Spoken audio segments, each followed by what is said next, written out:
Hello everyone. It's St. John Norrona midweek message time again. I don't have to announce what season it is. January is a time for reflection, a time for change for many people. A lot of folks do these New Year's resolutions, and a lot of those often don't last. In fact, most New Year's resolutions are long gone by the time you get to Valentine. But Valentine's Day is an interesting phenomenon too. The Feast of Saint Valentine is a holiday that we devote to love. Of course, we tend to focus entirely on romantic love for that particular day, which is an important type, but it's only one variety of love. Love takes many forms, love takes many shapes, and there's different types of love, of course, that we have for different people. Different types of love we have for places, for animals, for activities, for our jobs, and of course for our spouse, for our family, for friends. Love is really complicated.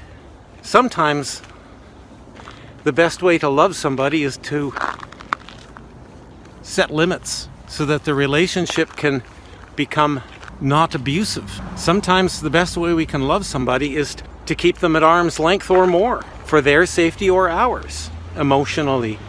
Sometimes even for our physical safety. So just because we put limits on someone's access to us does not mean that we're not acting out of love.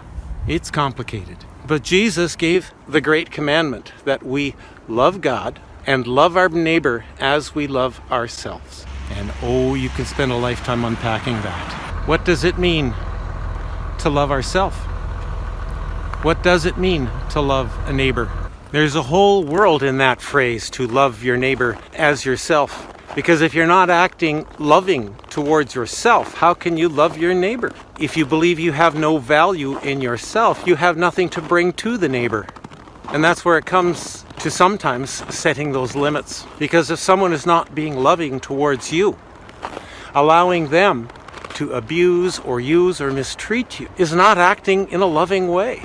It's not loving towards them, and it's not loving towards yourself. It's complicated, but it is so worth the struggle.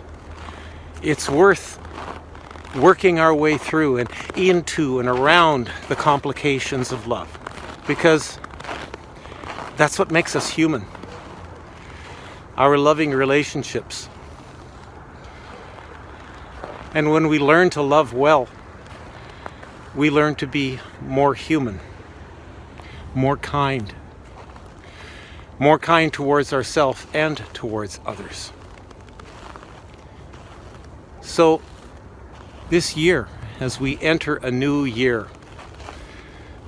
as we move from 2020 into 2021, let's all resolve to continue to learn what it is to love, and to love well,